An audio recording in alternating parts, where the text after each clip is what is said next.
Some great questions here. The first question is a bit long.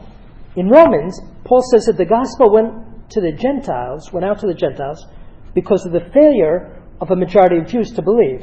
In other words, Paul would preach first to the Jews, and then when they failed to accept the gospel, then he would go to the Gentiles. Now, it's as if the failure of the Jews was the condition for going to the Gentiles.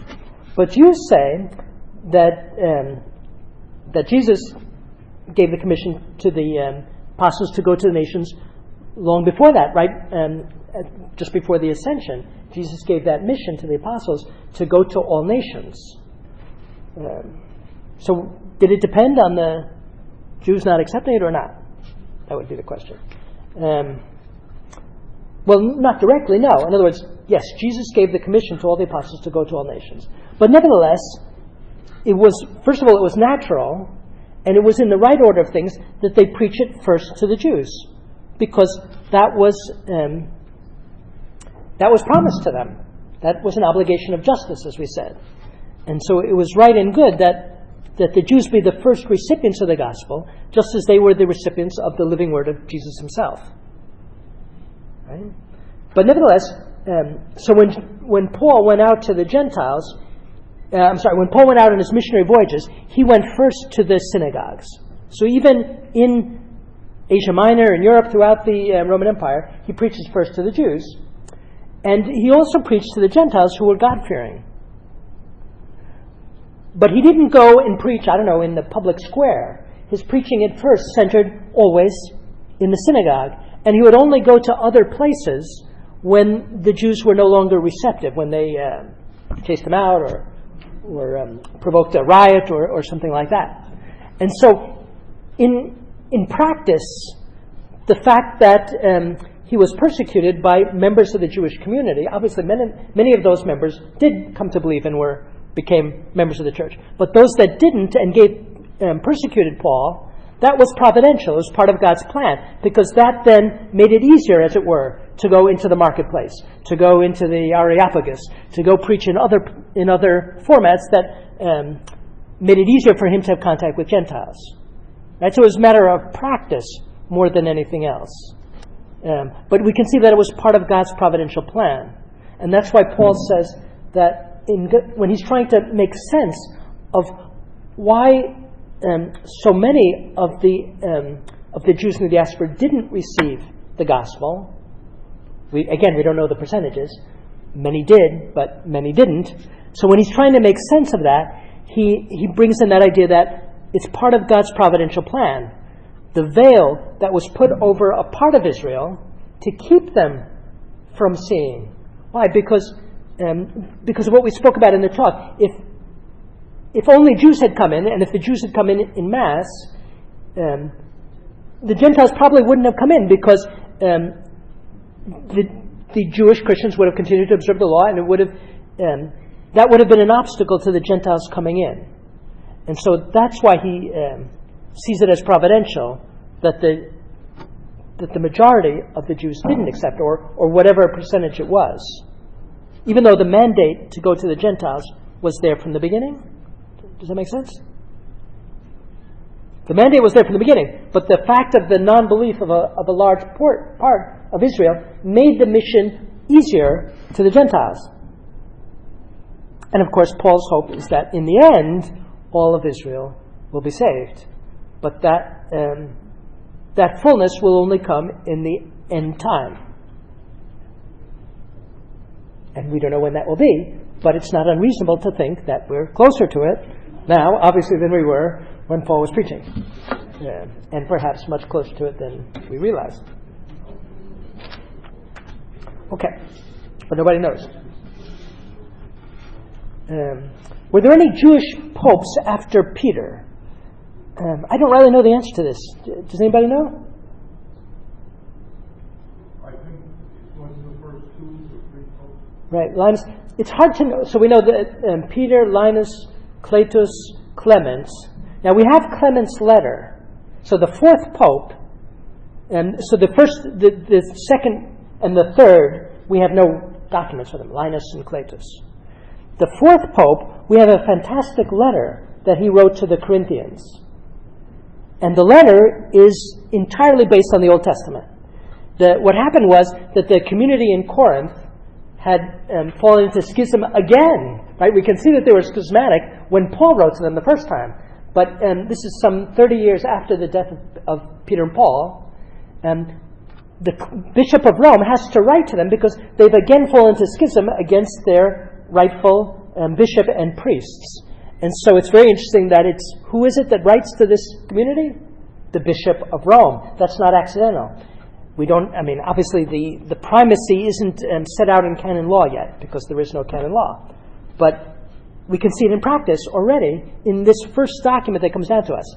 And so it's precisely the Bishop of Rome, Clement, who writes to them, the fourth pope, and the third after Peter. And in order to convince them not to go into schism, he bases his argumentation almost entirely on the Old Testament. And so he goes through all the examples of how the people rebelled against Moses. They grumbled, they murmured, saying, "Did God give this power only to you, not also to us?"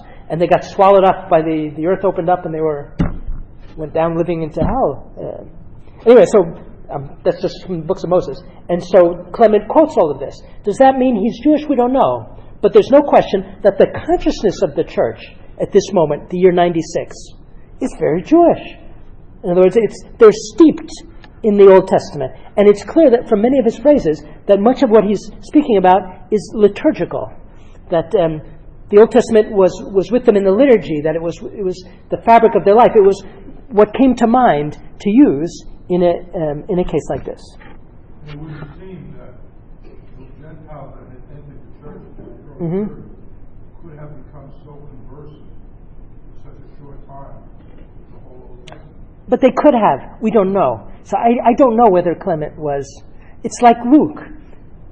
We don't know whether Luke was Gentile or Jewish, but most people think that he was Gentile. But he was incredibly conversant with the Old Testament.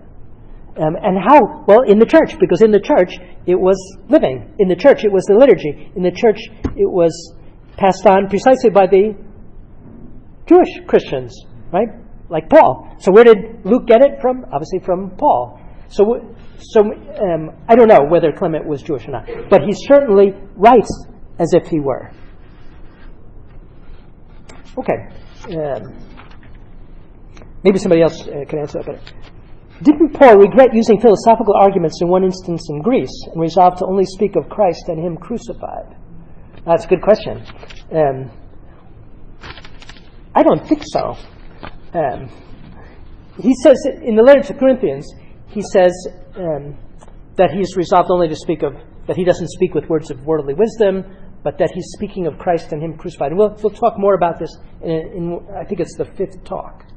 But so the main message of Paul is Christ crucified. There's no question about that. But when you first speak to philosophers, it's natural and right and good to speak to them in a philosophical language. Obviously, he wants to bring them into salvation history. So he speaks principally in a philosophical language, and then at the end he brings in Christ crucified, resurrected, who will be the judge of the living and the dead.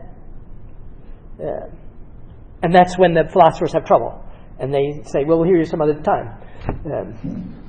So I think that Paul didn't regret, that was the right thing to do. And that's what the church should do, is to speak in philosophical language to philosophers and in the language of salvation history to all those who are familiar with salvation history. Of course, you don't want to make philosophical language be the end in itself, because we're not saved by philosophy. But you want to use philosophy to make it the handmaiden of theology. Right? And that's what Paul did, and that's what the church does. So I wouldn't say that he regretted it. And he did convert, we know, Dionysius the Areopagite in Athens. Right? So he had success there too. Yeah.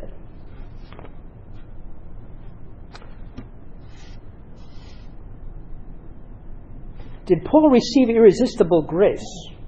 Well, what do we mean by irresistible grace? In other words, could he have resisted the grace that he received? Theoretically, in principle, we can always resist grace. But, obviously, God, this is very difficult. So, this is above us. this question of here. This is the great mystery of grace and free will, God's foreknowledge, predestination, and our necessity to freely cooperate with that predestination and that grace. Not with the predestination, but with the grace which God gives us. And so obviously Paul was predestined from all eternity to be the apostle to the Gentiles. And God foresaw, of course, that he wouldn't resist, and he gave him grace precisely suited to make him not resist. In other words, a superabundant grace that clobbered him, right? That put him to the ground. God knows what he's doing, right? So if he, in his plan, picks us to be his instruments, he brings about our response to it. But he brings about that response in such a way that the response is still free. In other words, he brings about the response by giving us a greater grace, but we still have to cooperate with it. But he foresees that we will, at least in the decisive moments of our life. So was it an irresistible grace? Better to say, a grace foreknown to be efficacious. I'm dodging that. Second question. Are the ceremonial laws of the Old Testament a typology of the sacraments of the New Testament, or are they more significant? That's a great question. Principally, I think, yes, the ceremonial laws of the Old Testament, so circumcision, all the ritual sacrifices, the sacrifice in the temple, the Paschal Lamb, the Feast of the Day of Atonement, the Feast of Tabernacles, Pentecost, they're principally prefiguring Christ's sacrifice. Right? That's very clear about all the animal sacrifices. They're prefiguring Christ's sacrifice, and they're prefiguring, some of them, the effects of that sacrifice. So that would be the case of circumcision. Circumcision would be a figure, circumcision of the flesh, a figure of the circumcision of the heart that's worked in us by grace that we receive through the sacraments. The Paschal Lamb is obviously a figure of the Eucharist. And so the rituals of the Old Testament, the ceremonial laws, yes, it's principally a typology, a prefiguring of the sacraments. But it also served to, it basically served to prefigure gifts of grace, gifts that we receive directly through the sacraments. They would have received grace too in the Old Covenant, right? And for example, when would a child in the Old Covenant have received sanctifying grace and had original sin forgiven? We don't know for an absolute fact, but it's very reasonable to think at circumcision. Right? That's the opinion of St. Thomas Aquinas, that God would have remitted original sin and infused his sanctifying grace at circumcision. So circumcision wouldn't just simply have been a prefiguring, it would have been an instrument in their receiving grace. But nevertheless, it didn't give grace in the same way that the sacraments of the church give it. The sacraments of the church, this is very difficult. I don't fully grasp it, so I can't properly explain it. The sacraments of the church give grace efficaciously by the power of Christ's sacrifice. And so the sacrament is itself an instrument of grace. And as long as we don't pose an obstacle to the sacrament, it efficaciously works it. There's a technical term, ex opere operato. By the very work done, the sacrament is efficacious, unless we put an obstacle through disbelief or not being in the right disposition to receive it. Now, in the Old Testament, it wouldn't have been the same. For example, circumcision wouldn't have worked grace efficaciously, but it would have been the occasion, St. Thomas thinks, for God to infuse his grace. And obviously he wasn't bound by the fact that only males were circumcised. He could have given grace on the same occasion to the females, even though there's no right to celebrate that. Because it's not through it's not through the rite of circumcision. It would be directly through God. That's reserved for the sacraments of the New Covenant, that it comes directly through the sacrament. So that's a very difficult question. But so the ceremonial laws are principally figures of the sacraments, but they also could have been in some way the occasions for God giving grace. even though not directly the instruments of it, as our sacraments are. Okay, third question. When did the apostles realize there was a new covenant? When do you suppose? The Last Supper. Exactly, the Last Supper. Jesus couldn't be more clear. This is the blood of the new covenant. Right? This is the new covenant in my blood. Yeah. So that at that moment it was clear. Did they realize it before? I don't think so. Yeah, we don't know. But he speaks in the different parables in ways that clearly refer to this. For example, he speaks of you don't simply patch. You don't take an old garment and take a new garment to make a patch on the old, because the rip will get bigger. You don't take new wine and put it in the old wineskins, because it will burst. So obviously the new wine is the new covenant. And he's saying you don't just put it in the old wineskins as if there's no change in the law and in the covenant. Right? So that whole parable of old wine, old skins, new skins, refers to two covenants, and therefore two laws. The old law and the new law. But it wasn't explicit. Did the apostles understand? We don't know. Probably not fully. Right? But at the Last Supper it's clear. Great question.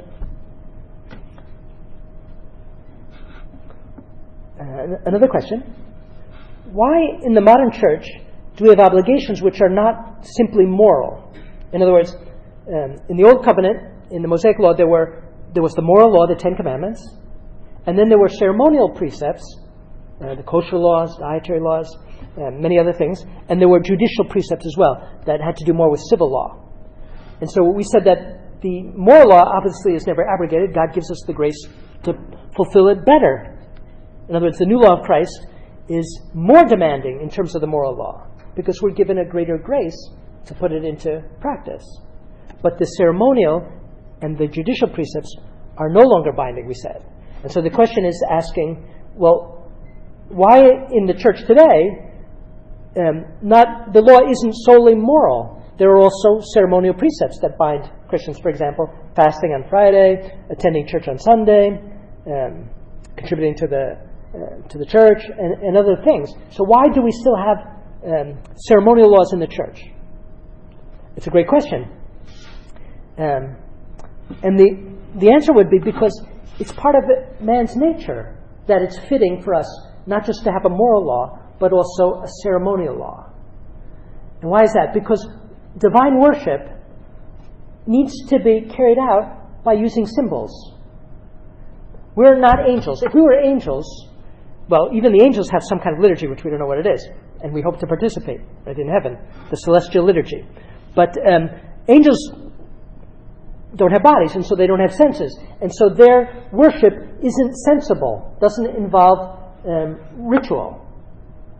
But human beings, we learn through our senses. We are sensible creatures and social creatures, and therefore it's very fitting that we express our divine worship through rites that are sensible and social, and therefore are fixed, and are done that are the same and mandatory in the sense of being rites that we can do together as a community, as a church. And of course, those are principally the sacraments of the church. So the church too has a ceremonial law. It's not that Jesus simply abolished ceremonial law and we no longer need ritual or worship anymore. That would be terrible. That would be not an improvement, but a decadence. Right, and this is a Protestant tendency, no? Protestants tend not to recognize the full value of the full necessity of ritual, of liturgy. Right? The liturgy is crucial to man's being because it enables him to accomplish the first commandment, to love God and to do that socially, and to worship Him and honor Him together. That would be, basically the third commandment. To honor the Lord's Day isn't just simply not to work on Sunday, but it's above all to worship God together on Sunday. Right? So the third commandment is above all about the necessity of liturgy, and that means that we be obliged to do it publicly, socially, and together. and thus on one fixed day. In a sense, it's arbitrary. But God chose the day precisely by choosing a day in which to conquer death by rising from the dead. Right? And so that's why Sunday is a fitting day, and why it's fitting for the church to put that obligation on us. And it's a wonderful obligation to have to worship God together. Obviously, if we can't, the ceremonial law never obliges what's impossible. Right? So if it would be morally impossible for us to make it to church, we're not obliged by that law. Because we have to take care of somebody who's sick, or because there's no sacrament available where we live. Right? For example, Japanese Christians for centuries kept on a Christian life without sacraments, so they couldn't observe their Sunday obligation. That was, of course, a tragedy, not a blessing, that they were dispensed from that obligation. And the same thing goes for practices like fasting. That the fact that we do that together on particular days, right? That's a scandal in a sense to the rationalist mind. What's one day different from another? But it's in fitting with man's nature, because we're social creatures. And so the fact that we do it together, that forms Catholic identity. And the fact that the fasting, this is something that you can take or leave, but the fact that fasting earlier required greater sacrifices from Christians, from Catholics, before the changes after the Second Vatican Council, at least from this point of view, did reinforce Catholic identity more. No, the fact that Catholics had to fast so rigorously in Lent, that bound Catholics together and gave them a sense of their identity and their separateness, and the price that you have to sacrifice, that it's good to pay to as a token of our sin and of our gratitude for what God has given us. No, and in that sense, it's similar to the ceremonial law of the Old Covenant. It's the same idea. Obviously, the ceremonial law, the law of Moses, binds today Jews together with an incredible social bond, which is very beautiful and very good and very fitting for man's nature. Right? And so it would be wrong if in the church there were nothing like that at all. That wouldn't be, in that sense, the church wouldn't be the daughter of the synagogue. The church wouldn't be the true Israel, the new Israel, if it didn't have a ceremonial law like that of ancient Israel, although different because new, a new covenant. Yeah. And so it's part of man's nature. It's his way of offering worship to God. It binds us together, and it allows Christ's work to continue in us precisely as a social body. And it enables us to participate in it. Right? For example, fasting on Friday. It's in and of itself, it's very light, but it's a concrete way that we can participate in a minuscule way in Christ's passion, in Christ's cross. And so it's fitting that we do it on Friday to commemorate his passion for us. It makes us participants. Right? The Sunday Mass. That makes us participants in Calvary. We couldn't be there. We weren't given the blessing of being there on Calvary. And so God, yes, imposes the obligation, but it's an incredible privilege. He imposes us the privilege of being able to be present at what I couldn't be present at. The sacrifice by which all sin was redeemed. Right? The sacrifice in Calvary by which man was reconciled with God. I wasn't there, but he enables me to be there by imposing the burden of requiring me to go to Sunday Mass. Right? So the fact that we see that as a burden that's difficult, that shows that we're not, first of all, that it shows that we don't understand what's going on in the Mass. And it shows that we're not grateful for what God gives us, to be made fellow citizens of the saints, to be made part of the family of God. In other words, to be given entrance, to be made heirs of heaven, to be made sons and daughters of God. No? So it's very fitting that there be a ceremonial law in the church, but it's fitting that it be different from that of Israel. Okay? Any other questions?